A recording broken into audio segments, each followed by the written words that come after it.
and welcome back to the channel. My name is V, and today we're going to watch the story of League of Legends Explained, which should be the introduction into the Riot MMO setting, I suppose. A few days ago, I watched a video here on the channel about the Riot's MMO setting, basically about the world of Runeterra that I don't really know a lot about. Unfortunately, I'm not a League of Legends player, and my only I guess, contact with the lore and with the whole setting was Legends of Runeterra that I only played for like maybe 3 or 4 months, and I didn't really learn a lot about the lore. So as we're all kind of getting maybe prematurely excited for the Riot MMO, I do want to learn more about the lore. And thank you so much, everyone who suggested this video to me. I will definitely watch that one, and the other ones concerning the classes, the monetization, and all of the stuff that you shared in YouTube comments and Discord and whatnot. So thank you again for that. And yeah, let's watch the video. If you happen to be new to the channel, make sure to subscribe. I mostly do my Final Fantasy XIV coverage here with guides, playthroughs, and whatnot, but I've recently kind of diverged into MMORPG variety content as well. So if you'd like to see some more MMORPG playthroughs and commentary, reactions, highlights, and whatnot, make sure to subscribe to the channel. And yeah, let's watch the video.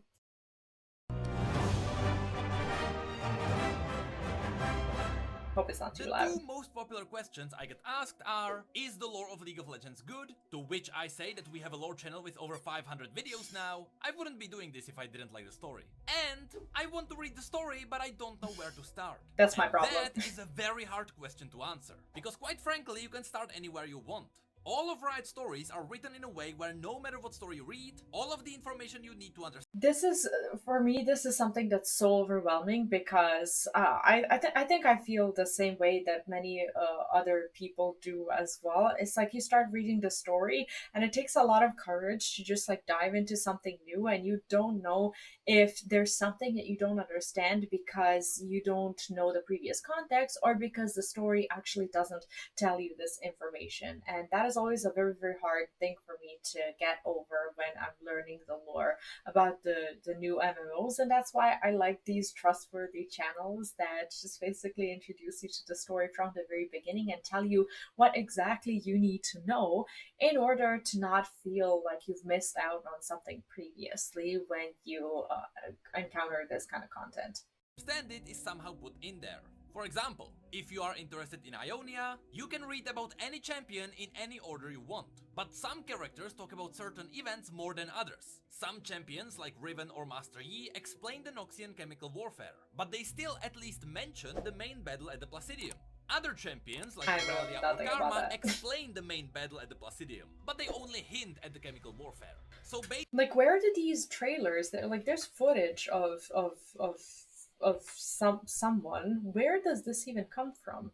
Like, okay, I understand that these are like comic books and stuff. Where does this come from? Is this like a cinematic for League of Legends, like for, I don't know, like for expansions or whatever? Because from what I'm seeing throughout the YouTube comments that I will reply to, I haven't gotten the time to read through them and reply through all of them yet, but I will, because I have a ton of questions and I'm very grateful for all the info that you've given me.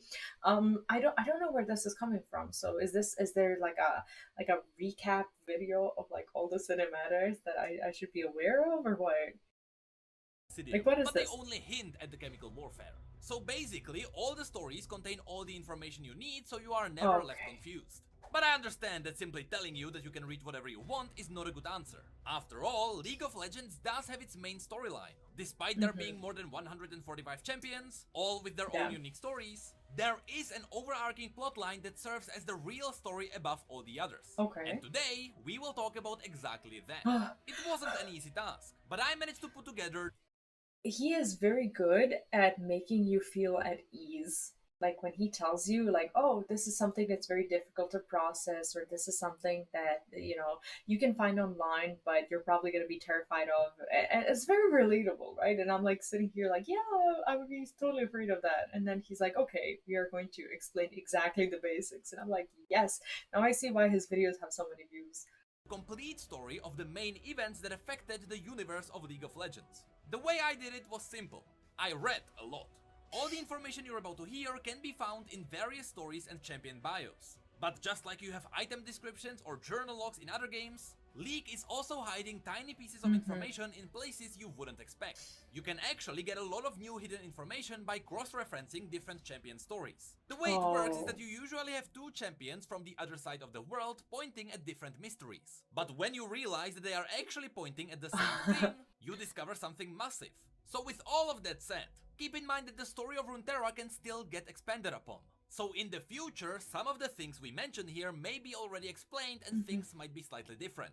In fact, I would say that about 15% of this video is sourced from those tiny pieces of information. However, what I'm about to show you right now is still the closest thing we can get to covering the entire— I love that this is possible nowadays, that someone can just basically take all the passion that they have for something, like for example him having the passion for this lore, and actually turn it into a career and something of a legacy that other people will appreciate and will refer to as trustworthy content, as good content, as creative content. It's just what a time to be alive, right? Where you can actually exploit your passion and live off of your passion. Like not everyone obviously gets to do that. It's very hard to do that, but I'm just happy to see these people who have invested years and years into something for their efforts to, to finally be paying off. It's crazy.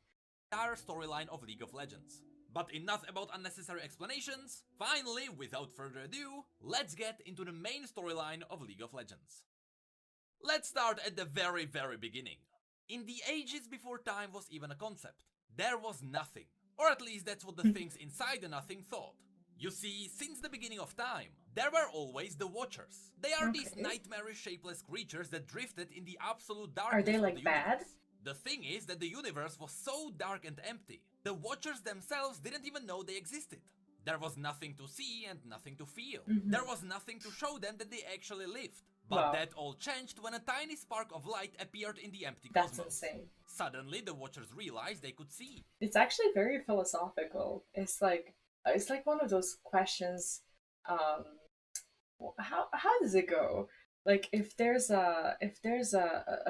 there's like a tree in a forest, and like does the tree actually exist? Like if no one sees it, like like when people ask these very complicated questions, that if you're not in in that matter, in that subject, you just kind of get a headache and you kind of stop talking about it.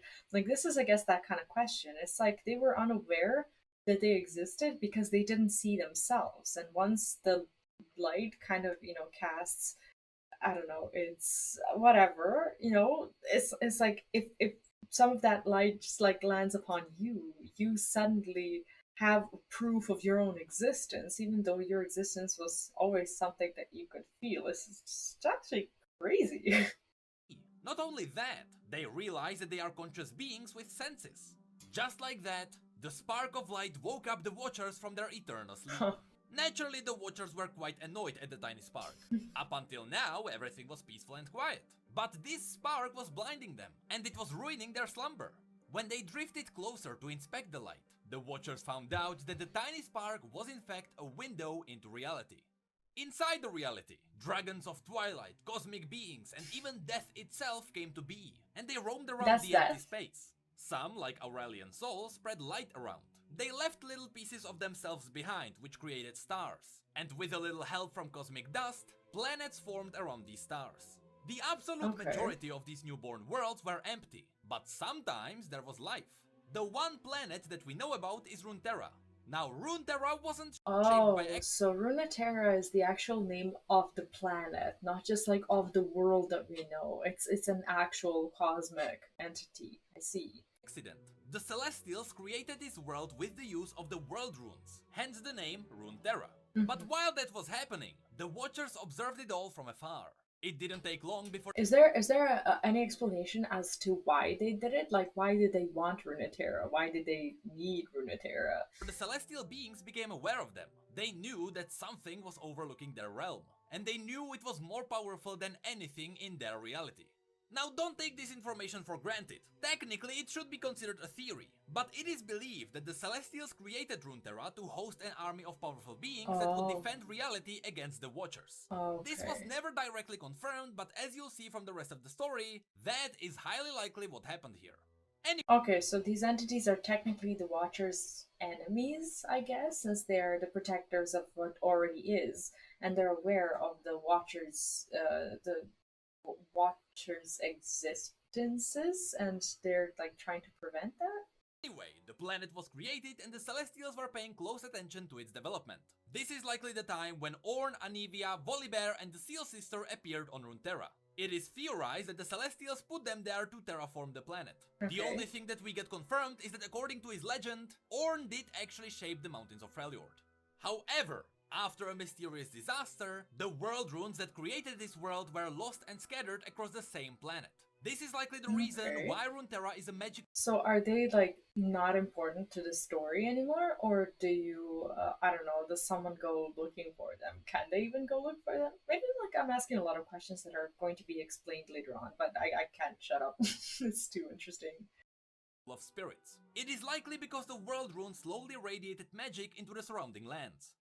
Millennia passed and life started blooming on Runeterra. First it was Yordles, Animus and the Vastaya Shirei who started appearing on the ocean floor. But humans later joined them when they started covering the surface. This was very important to the Celestials. As mortals began emerging, the Celestials started fiddling with their lives. In fact, according to the Celestials, they had some kind of grand design for the mortals. The story specifically avoids telling us what the design was. So they're basically gods playing Sims, I guess, as per usual with mortals. But at least we know that living beings had a purpose. The evolution of life wasn't an accident. To strengthen the relationship between the Celestials and the mortals of Runeterra, the Celestials did two things. First, they created star constellations. These were images that served as messages to guide mortals to their intended purpose. It was an easy way to communicate with them. And second, the Celestials created Mount Targon. An interesting fact is that the mountain was literally ripped from the... Is that the artificial mountain that had the lakes and whatnot like frozen into it that you can like walk on, or ground? It is as if someone pinched the earth and pulled it up. That's why it is much steeper than any other mountain. Also, you may notice that a lot of the mountain surface is covered in ice. Partially, it is because it is really cold up there. But it's also because as the mountain was being pulled up, it was also dragging lakes and rivers with it. So a lot of the ice is vertically frozen lakes stuck to the mountain. In the end, Mount Targon was a pretty successful invention. It served as a beacon of godly light and magic that attracted beings from all over the world.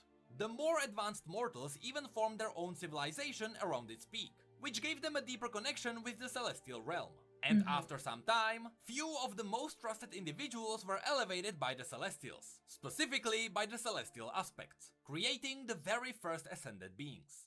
But the Celestials weren't the only ones who were strengthening their control over the life on Runeterra. The Watchers were doing the same. They were carefully poking holes into reality, gathering any information about what the reality is, and more specifically, how can they get rid of it. The Celestials noticed these holes in realities that we know as void rifts, and they quickly moved to the next stage of controlling Runeterra.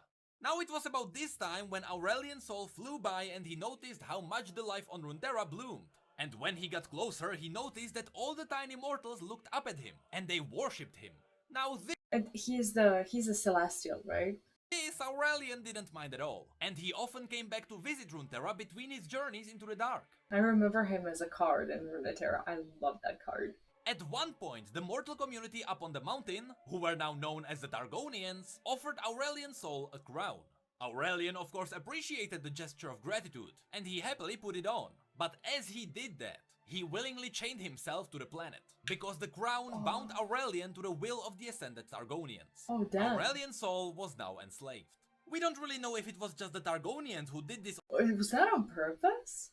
on their own, or if it was a plan of the celestial beings to enslave Aurelion Sol. But either way, the reason why Aurelion Sol was enslaved was because he was powerful enough to seal the Void Rifts. He was an effective weapon against the Grand Enemy. Aurelion had a massive ego and he couldn't care less about the lives of mortals, so that's why he had to be forced to properly help the reality.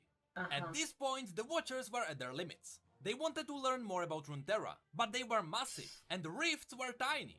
The Like this eye reminds me of like the Eye of Cthulhu, which is well like Hearthstone slash World of Warcraft lore. Watchers simply couldn't fit through. But it didn't take them too long to figure out that all they needed to do was to reach a mortal being and control it. If they corrupted something and sent it out, they could use it as a spy. So the way the Watchers gathered more information more effectively was by sending out horribly morphed beings to devour other beings and gather their information. The reason why information is so important to the Like, how did they figure out that they can do that? Watchers is because they could easily use it as a weapon against Runeterra. The more they learn about how living beings are constructed and what living beings are the strongest, the more powerful Voidborn creatures they can create and release through the rifts. But the Watchers realize that deconstructing and recreating beings is not the only way to win this war. Up in Freljord, they were playing a different game. They managed to slowly corrupt the mind of an individual that almost doomed the entire planet. Of course, we're talking about Lysandra. Lysandra was one of the three.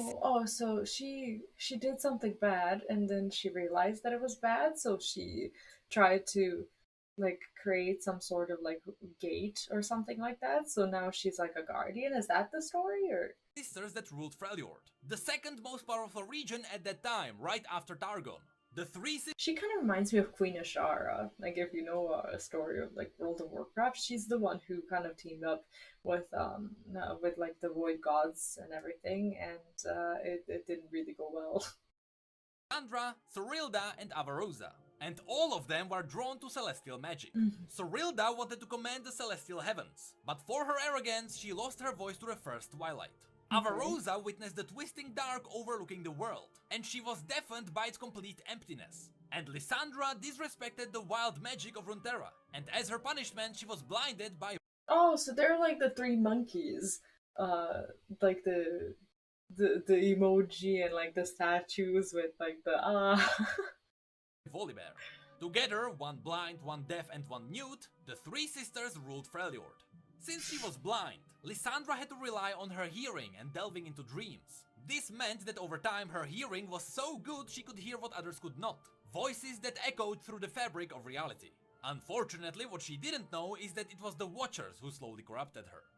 Years passed and Lysandra now fully trusted the Watchers. But she didn't dare tell her sisters about them. In secret, Lysandra even struck a deal with the Watchers. The Watchers would give her people near immortality. This power of immortality is what created the Iceborn, who are basically Freljordians touched by the power of the Void. And in return, all the Watchers wanted was a safe place to rest when they visit their world. To Lysandra, so they just basically wanted a hotel room, apparently. But this was an offering she couldn't decline, and so she accepted the terms on her sister's behalf. More years later, when the Freljord was ready for the Watchers, without a warning, they started emerging from the abyss, revealing Lysandra's hidden allegiance. Unfortunately, their horrible twisted forms were not what Lysandra expected, and she realized the grave mistake she had made. She invited the end itself to their world. At this point, Lysandra had two options: let the world be consumed, or sacrifice everything she had ever had.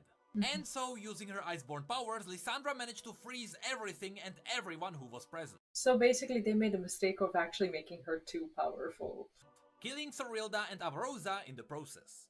This is how a couple of Watchers got frozen in the Howling Abyss, while the rest escaped. After this defeat, the Watchers retreated, but not without new information. Many decades later, on the other side of the world, the war against the Void took another turn. Even though Targon had Aurelian Soul under their control, and they dealt with all the easily accessible rifts, sometimes they had to deal with smaller tears in reality that couldn't be accessed by a massive celestial dragon. That's why the Celestials had to nudge mortals to start a new empire. This time, more to the east. Under the guidance of the Celestials, the new Shuriman Empire began constructing a massive disk in Nerimazeth. Using this disk, they attempted to channel celestial powers into their chosen soldiers, but the experiment failed and the disk was destroyed. Later, they made another attempt at this more to the east. This time they constructed a much bigger sun disk that would create super soldiers capable of fighting back the Void. These soldiers would get many different names: God Warriors, Golden Warriors, Sunborn, but we know them as Shuriman Ascended. Here we need to mention three very important individuals that play a big role in this war. Azir became the greatest leader of the Empire and the Grand Leader of the Ascended. He was loved by pretty much everyone, but keep in mind that he was still a human. He became Ascended much later. Nasus became the wisest of the Ascended. His knowledge of war tactics would become irreplaceable. And the third important character is Setaka. She became the war commander of the Ascended Host. So basically they're Egyptian lore, right? And she was the deadliest of all the Ascended. As the empire was growing and the number of their god warriors was expanding, other nations became suppressed, and some even feared the unstoppable army of Shurima. One such nation was the kingdom of Icathia. Their leader, the infamous Mage King, had enough of cowering before their might, so he went to war against Azir. Now the Mage King knew his small kingdom of mages would not stand a chance against the Ascended. What? Are they the ones who summoned the void and then like tried to like use its powers there, or did I completely misunderstand that part? So he called upon a power greater than what the Sundis could offer. He called upon the Void. Okay. During the battle for Icathia, a massive void rift consumed the kingdom, and after hundreds of years of observing, the Watchers had another chance to silence all reality. Using their previously gathered knowledge, the Watchers corrupted everything they touched, and they created new voidborn abomination the world had never seen. This was a war on a scale nobody expected. But after many like, how did the Watchers manage to fail after all of this? sacrifices, including Setaka, who died while being torn apart by these abominations, the Ascended won, but at a great cost. Not only was the rift in Icathia so big that even today it is still not fully sealed, but most of those who survived were permanently marked by the Void. Before this battle, the Watchers have never even seen a god warrior before, so they weren't able to fully corrupt anyone. But their mark was enough to leave a tiny Oh, so they needed to like know them or have information about them to know how to corrupt them? whispering voice in everyone's mind. Thankfully, even though their war commander Setaka was dead, Azir and Nasus remained untouched by the Void, and they kept all the Void-touched warriors under control. Of course, it didn't stay that way forever. Zerath, Azir's slave, who was also his best friend and a guide, saw him as a naive emperor. Everyone saw Azir as a kind-hearted leader, but there were still countless slaves dying under his rule. Now, secretly, Azir was planning to free all the slaves on the day of his ascension. It was meant to be a big surprise to everyone, including Zerath. But when the day arrived, Zerath became jealous of the power Azir would get. So Zerath pushed Azir from the Ascension sunlight, and he drained all the power of the Sun Disk himself.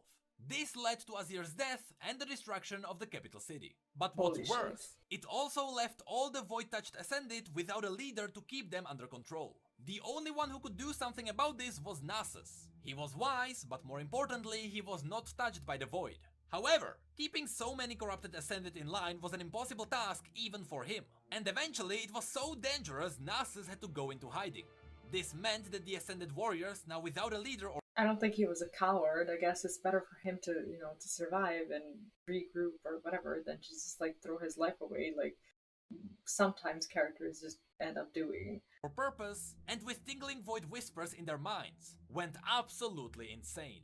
Instead of being seen as godly beings, the Ascended slowly turned into brutal warlords. They fought each other, sometimes to gain more power, sometimes to settle their differences. Eventually, they figured out how to control the whispers in their mind, and they created a brand new kind of magic. Blood magic, which they used to reshape and improve their bodies. Soon, the Ascended warriors were known as the Darkin, and this era would become known as the Great Darkin War. During these times, the entire world was in conflict, as the Darkin conquered as much land for themselves as they could. While all of this was happening, the Celestials watched it all. Their warriors who were supposed to fight back the Void were now fighting each other, and they were more dangerous to the mortals than the Watchers themselves. So the Celestials had to remove them. The simplest way to do so was to send the aspect of Twilight to Shurima. There she would teach mortals how to seal the Darkin inside their weapons. It took a couple of years, but in the end, the surviving Shurimans together with the Targonian aspect sealed all the remaining Darkin.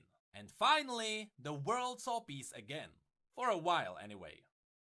Basically, they created some drama, but then they decided that it's enough and that there was suddenly too much drama, so they just kind of, sent the cleaners to deal with it as things got out of hand. That's hilarious. If we look back at what just happened, this entire Shuriman experiment was a massive loss for the Celestials. They wanted to have an army to fight the Void, but instead they ended up with the biggest Void Rift they have ever seen. So the Celestials needed an entirely new plan. But before they could figure something out, mortals took their fate into their own hands. Possibly in the worst way imaginable. You see, now that the Darkin were gone and the world was left in utter ruins, Even the simplest man could become a king by simply scavenging whatever he could. And that's exactly what came next. The Age of Men. The first to step up was Mordekaiser. He was a brutal warlord king who easily swept across Valoran and conquered the entire continent. Only when the rest of the world united against him was his dark reign ended. Fast forward a couple of years and the world was simply at war again. But this war was unlike any other. Remember when the Celestials lost the world runes at the beginning of the story? Well, mortals began uncovering them. Random mages around the world held stones with the power to create worlds. It was pretty much the equivalent to holding... That's what I said at the beginning of the video. That's what I was afraid of. ...a nuke. This sounds scary, but everything was fine as long as people were just threatening to fire the nukes. But once the first nuke was fired, the second followed, and then the third, and the fourth. While the Celestials were trying to come up with a new plan, mortals literally set the world on fire. This conflict became known as the Rune Wars. Sometimes Celestials managed to calm down some of the conflicts. Usually this was done with the help of the Targonian aspects, or with the help of Bard. Bard is a Celestial who specifically comes down on Runeterra to take powerful magical items away from mortals, just so they wouldn't use them in another war. The last time we saw Bard was during the battle for Bard Mountain, in Ionia, where he took away this magical egg. Later Celestials even tried to create more constellations to show... So he's basically the fun police. ...show people more messages. But at this point, mortal minds were too primitive, and they usually thought it was signs of doom. But sometimes, even mortals helped. On the Blessed Isles, there was a cult of mages dedicated to collecting the world runes. They did it to hide them away from other mortals. But even that didn't help. In the end, during this era, the most powerful nations were wiped out. In the east, only Noxus remained, after they wiped out their neighbors. Yes, this circle you see here is actually a crater. There was supposed to be another nation here. And in the west, Demacia was built as a purely anti-magic nation. We know that there are a couple of nations between them. For example, the Arbormar Kingdom, but we don't know much else. This is where the modern lore of League of Legends begins. So if we have a look at the world right now, the Watchers are constantly looking for a way to invade Runeterra because they are annoyed by its existence. The North is hiding a massive void rift. Like, why? I still don't fully understand why it bothers them so much. Like, okay, the light bothers them, but is that all? Are they just like irked by it because it's the opposite of what they're used to? Frozen beneath the holding abyss. The south has a massive void rift still open there. Not big enough to fit a Watcher through, but big enough to spawn a void army. The western and eastern Valoran is at war, the entire Shuriman continent is mostly in ruins, and the Blessed Isles blew up. Only Ionia is somewhat decently holding it together, but Noxus had to screw them up too. Remember when I mentioned that the Celestials had mortals as a part of a bigger design? Again, the Celestials likely created mortal beings to use them all as soldiers in this galactic war. Well, whatever purpose mortals were supposed to have, it is far beyond the Celestial control now. So now, you may be wondering... So it's kind of like the way humans created AI and robots and whatnot, and the same thing happened that we as humans, I guess, are afraid of AI pretty much taking over and becoming too powerful for us to control it. That's crazy. What happens next? Well, the main story can go a number of ways. We can learn more about the world runes through the vault in Demacia, or maybe the Watchers will try to get through the rift in the north, or the Darkin will try to make a comeback and the Celestials will have to deal with them again.